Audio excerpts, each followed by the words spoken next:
It's the motherfucking player haters. Oh, yeah. Player haters.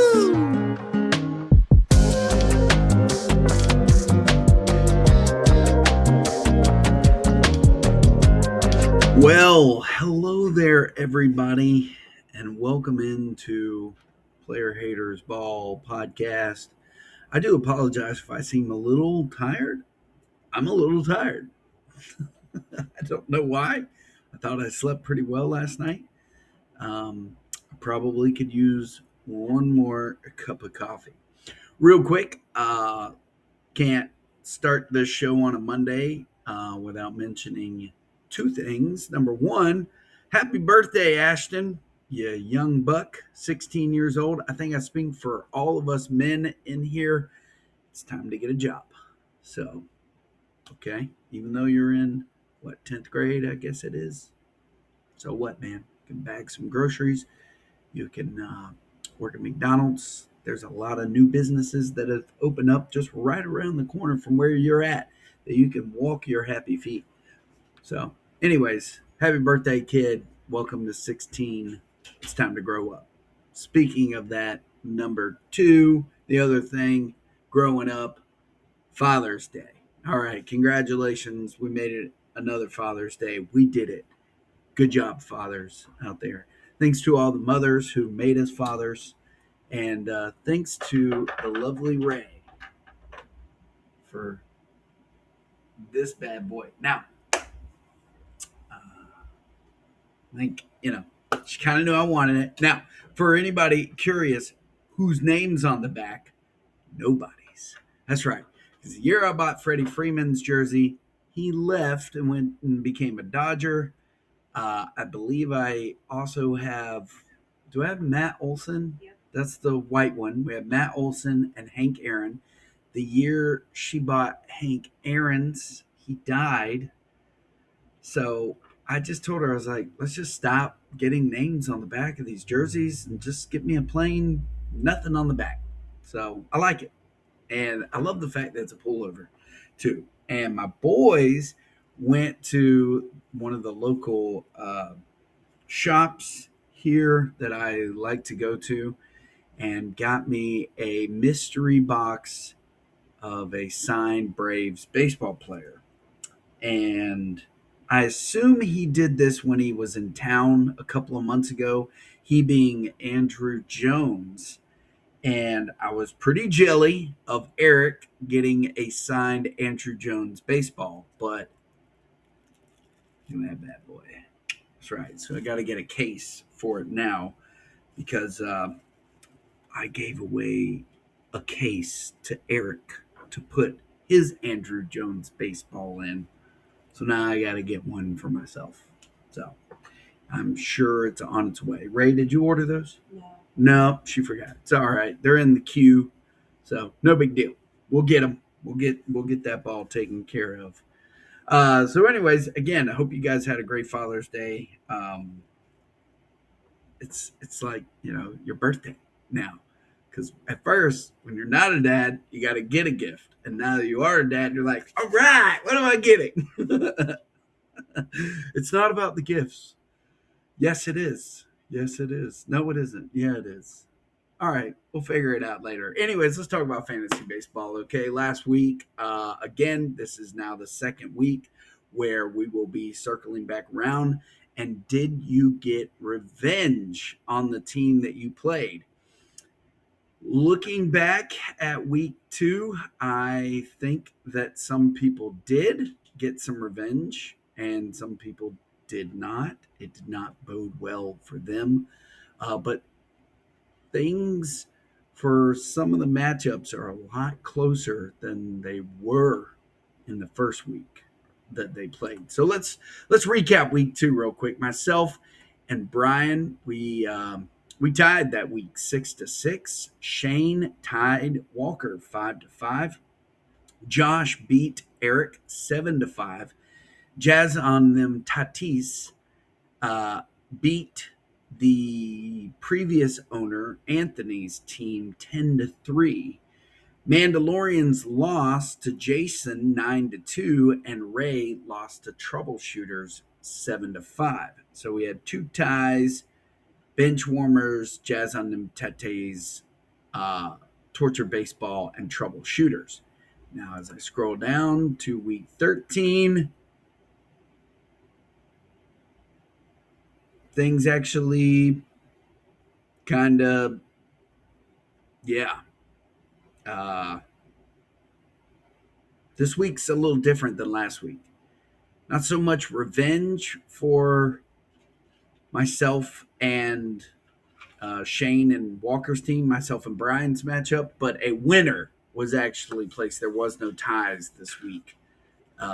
So maybe if you want to call that revenge, but a winner was declared in the two matchups that were ties. And honestly, it looks like there was some narrowing in some big defeats, and then there was some big defeats. And we'll get into those right now. Let's talk about the first matchup that's on here. It was a tie in week 2, myself and Brian, Agents of Chaos. I'll tell you this much, Brian.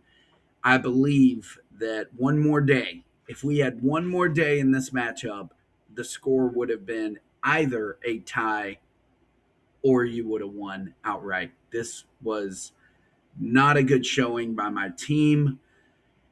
And yours came to play. Ozzy Albies had a pretty good week for you. Now, what's crazy is he just got 2 home runs, 4 RBIs, 6 runs. He did a lot of damage in just one game, one that was a walk-off for the Bravos when they were actually wearing this jersey, by the way. But weather was an issue. Speaking of which, let me go back into that. Yahoo has yet to actually fix the stats, from what I read, from the suspended Giants Braves game. Hey, Yahoo, wake the fuck up, okay? I mean, are you hiring? Like, I could use a part-time job. Like, come on, man. Like, what are we doing here? Fix your shit. Let's get this thing squared away. I'm pretty sure the score is going to remain because I looked it up, and Young Ho Lee, he did get a home run. He obviously got a run. He obviously got an RBI, but it's not going to be enough to fix the average in the OBP. So, again, everything I read said that this is not fixed yet. So if you had a Bravo or a Giant playing in that suspended game, expect some stat change, and so it might affect some of the outcomes. But again, I believe that this one, that our matchup, Brian, will not be affected other than just your stat line is going to look better. So moving on, again, Brian Reynolds. I mean, I only have myself to blame. I dropped his ass, I think Brian picked up Brian. So nothing I can do there. Had a pretty good day from Sal Stewart. I think he drove in 6 one day. That was a big chunk of where my RBIs came from. But again, one more day, and I think Brian would have had this in the bag. So, or again, we would have tied again. Brian's probably excited too. He's got Ellie De La Cruz fixing to rejoin his lineup. And I myself have another shortstop, Francisco Lindor. He should also be returning to the Mets lineup. So we'll see how that goes. Some bad blow-ups this weekend. Stephen Kolek, Dustin May. I mean, let me pause right there before I move forward. Walker, it's like you're a bearded Boda, a bearded Yoda.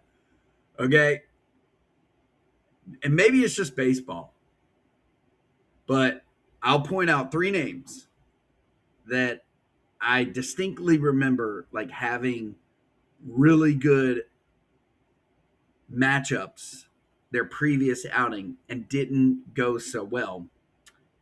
Mine obviously was the worst in my opinion. Dustin May went out, got a complete game earlier this week. I want to say it was Monday. He comes back and throws up a dud against the Kansas City Royals, a struggling offensive team. There's one. Yoshinobu Yamamoto. His last time pitching against the White Sox, he went 8 1/3, got 7 strikeouts. I believe he was pitching like a no hitter until the ninth inning. Now, he didn't have that necessarily of a bad matchup, but he cost his team the win. They did not win against Baltimore. He did get 6 strikeouts, but he only went 6 innings, and his previous 2 starts were 8 innings. So, again, another one. And then Walker's Jacob Mizorowski goes out, pitches. Let me see here. I need to get to his actual. I want to get to his actual stat line. So there we are. Jacob Mizorowski. He went out, pitched a complete game shutout against the Phillies, 15 Ks. Again, 6 innings. He got 7 strikeouts. He did this against the Braves, but he lost. And again, I got the worst end of the whole thing, but they just don't go out and pitch as well when they have such a good pitching matchup. Is this in is this now something we need to consider moving forward personally?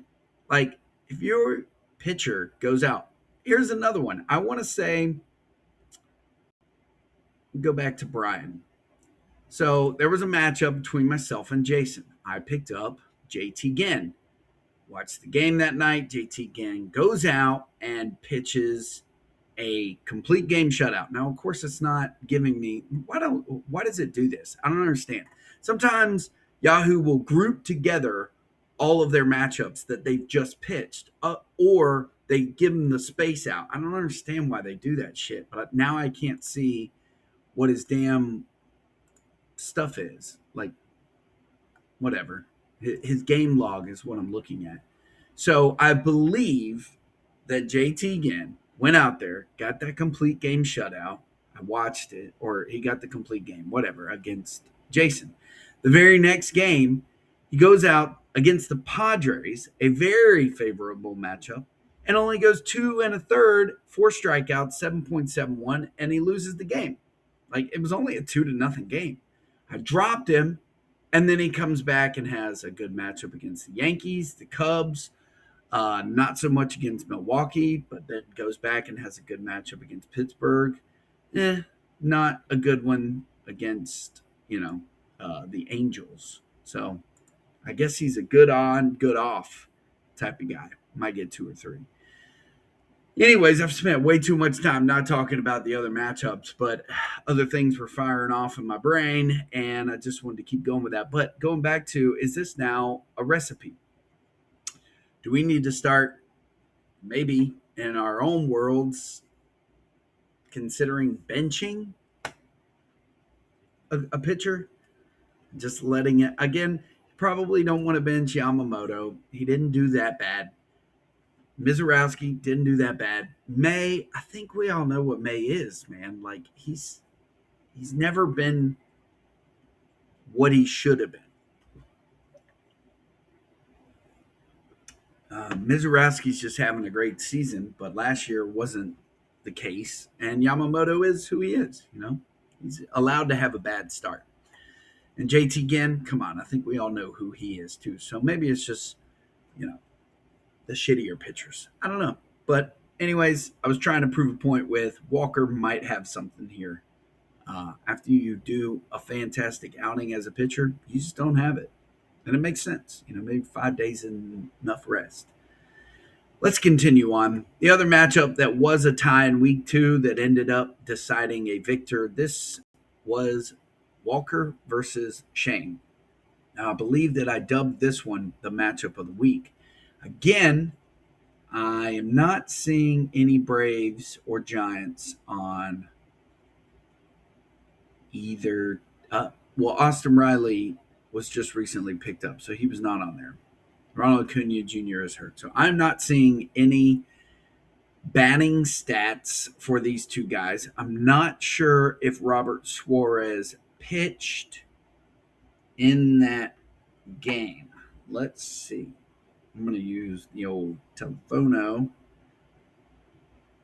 Go back in time real quick and see if Robert Suarez got a appearance in the suspended game, and if he did he get a strikeout? So that game was played on Wednesday, and the box score looks like this. He did not come in and pitch. So no strikeout for one Robert Suarez, who I believe was actually probably in your lineup that day. And no Brave or Giant pitcher. Oh, I'm forgetting Robbie Ray. So this may actually be a flip because Robbie Ray did pitch, and if I'm remembering correctly, he was in your lineup. Shane, this might be a victory for you, sir. Wow, you guys may have actually talked about this. I had to delete and then I re-downloaded the app because every time I was logging in, it was giving me today's projections, and then I'd have to refresh it. And I finally just said, "Fuck it," I was getting over that shit. So we actually may have a score adjustment here. And again, you guys may have actually talked about this, but Robbie Ray pitched very well. Definitely is going to win you strikeouts. I think he won the game, if I remember correctly. Um, yeah, he won that game, so you're going to win that. So this may actually be a flip flop. Okay. All right. Wow. Okay. This is why we need Yahoo to wake the fuck up and do their job. So this may actually be a six. Would it be a six to, I mean, depending on the ERA and the whip, this could go big time in Shane's direction. So, wow. Can't call it yet. We are going back to the voter polls. Cannot call the election right now in this matchup. It looks like Shane is actually the victor. So, all right, some revenge there. Josh versus Eric, 8-3. Let's see if either one of you two gentlemen. There is a Luis Arias. I'm not gonna keep going back and looking at this shit. Yahoo needs to do their fucking job. Uh, did Luis Arias get a run driven in that game? Did Casey Schmidt? We got to fix this shit because RBIs between these two teams are open. And then Didier Fuentes, I don't believe he came in. I just looked at that, and I believe it was Molina, Ronaldo Lopez, Dodd, Karinchak. Yeah, so not on that side. So, yeah, we got to figure this out. Come on, man. Now, it does look like Josh is still going to walk away with the victory, but the margin for the score may be different. So I'm not. I can't rightfully give the actual scores of these two previous matchups. I believe I'm secured in the win between myself and Brian. But yeah, let's look at Nick versus the birthday boy Ashton.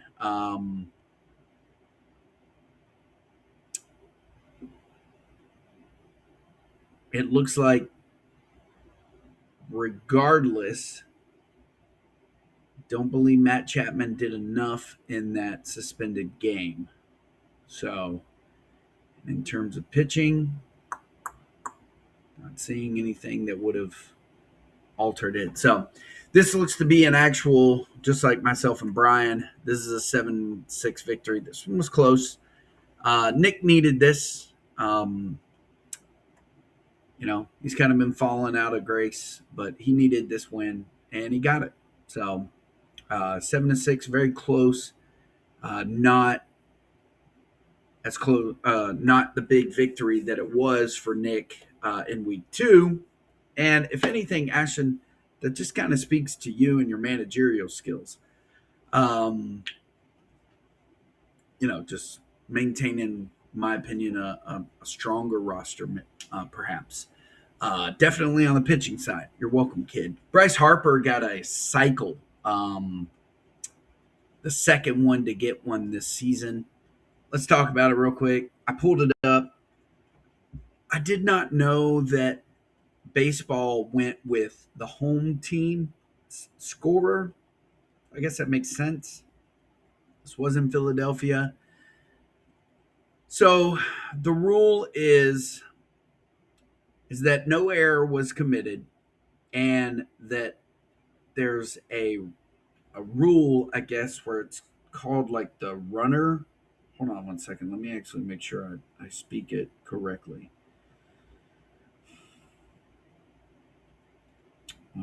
The throw home principle. So Trey Turner and Kyle Schwarber were on base when Bryce Harper uh, made the hit, and apparently he did not stop running at all. Presumably because he knew that they wanted to stop the bleeding, if you will. So they made the choice to throw home rather than to throw third because there probably was a good chance that Bryce Harper would have been thrown out at third. And because the runners were on and the choice was made and the principle that was in play, MLB allows the scorer to say that it is a triple rather than just a double and the runner advanced on the throw. So, and he did not stop running at second. He did keep going. So, had those runners not been on, I would imagine that, he would have just been thrown out at third. So, but we can't imagine. The cycle continues. And Bryce Harper got the second cycle of the year right after PCA. Speaking of which, I mean, going back to myself and Brian's matchup, you sit there and you're like, all right, I got the wild card, but it was way too early in the week. And Logan Webb goes out, gets an 8 inning fucking complete game. And that's just how the cookie crumbles. Shane, I do believe we're going to have to get rid of the cycle and put in there something else for batters. I think it's got to be the grand slam. Yeah. Instead of the cycle, because it's way too difficult to just compete with the pitching wild card. So might have to look at that there, commissioners. But season rolls on with these two, and Brian gets his and ties that. And so, again, just one more day, Brian, and you would have had that matchup, at least in a tie. That was Jazz on them Tatis, and Whiffling with Wheeler. Whiffling. Okay. Mandalorian suffered probably his biggest loss of the season. I haven't gone back, but Josh said, y'all forgot about me. Ben Rice, Kyle Schwarber went stupid this week. Kyle just had himself a week, and we know who Kyle Schwarber is. I know him. I never got to receive such benefits because he was dog shit when I had him a couple of years ago. Dropped him, traded him, whatever I did. I couldn't stand that boy. And then he went off, and this is what he does. He goes off, and then he goes back on or off. He goes off, but he's on. Anyways, let me hurry up here. I don't want to keep you guys like I did last time. Nick Kurtz is a big offensive guy, but this was like the first week that maybe not having Aaron Judge affected the outcome. But again, when you got Kyle Schwarber just dropping bombs like he did, but this was an offensive tear this week for Jason. Big old bounce, and he just brought Mandalorians and Scott back down to earth with this one, 11-1. I am not seeing, but I can say with assurances that it doesn't matter. Yeah, Willie Adamas might have been in there. You do not have enough, Sir Scott, to change the outcome of this score from what I'm looking at. No Braves, no Giants in that suspended game are going to change the outcome of this game for you, sir. 11-1. Congrats to Jason. The other big matchup was Ray versus Jesus. Jesus went off. Holy donkey shit. 17 home runs. Pete Crow Armstrong, he is earning that paycheck. 4 home runs, 7 ribbies. CJ Abrams went off. Nick Gonzalez, uh, Colson Montgomery, just and Jack Caglione. Wow. I mean, just a onslaught of offense this week. Not seeing anything here. No Braves are on his roster. No Giants are on his roster. On the flip side, Ray, no Braves, no Giants. So this one is set and stone. I don't think Raisel Iglesias came in and pitched. Not that it would really matter unless he got 3 strikeouts or nope, never mind. He doesn't have any Giants either. Nope. So this one is 10-2. Not the matchup Ray needed to try to get back into any sort of contention. Speaking of which, I've dubbed this one another wild season because it is. I've got 4 minutes left, and here we go. We are still like Rally Monkeys, Walker. Your first place is not concrete. I think last week you were 3 games ahead of second place. That still remains, but you still, again, as of right now, are only 3 games up. But you could be actually flipping depending, or it could be the gap could be narrowing. So again, it's too close to actually call for right now in some of these matchups, but nobody's out. Nobody's eliminated. I know it's only week 13, but we only got what, 8 weeks, 9 weeks left before the playoffs end, and you're not out of it. No one is. Ashton, you're not. Ray's not. Shane's not. Eric's not. Nobody. And you're not in it. You're not secured in your victory. Myself, Jesus, or I say victory, you're not secured in your top 6. So I say all this to just say whatever you got to do, it's a weekly grind, and you better just, everybody, strap in or look behind you at the guy with the strap on, about to fuck you in the ass. So, anyways, this matchup this week for week 14 looks like this. Myself will play the aforementioned Ray behind me. Go ahead, throw it up. Love you too. Shane will face off against his brother Scott. Scott's looking to keep his brother down. Josh will face off against Nick. Ashton will face off against the tortured baseball department in Jason. Whew. Tall task there, birthday boy. I can tell you, just based off of like experience, 1 week of offense does not always precede another.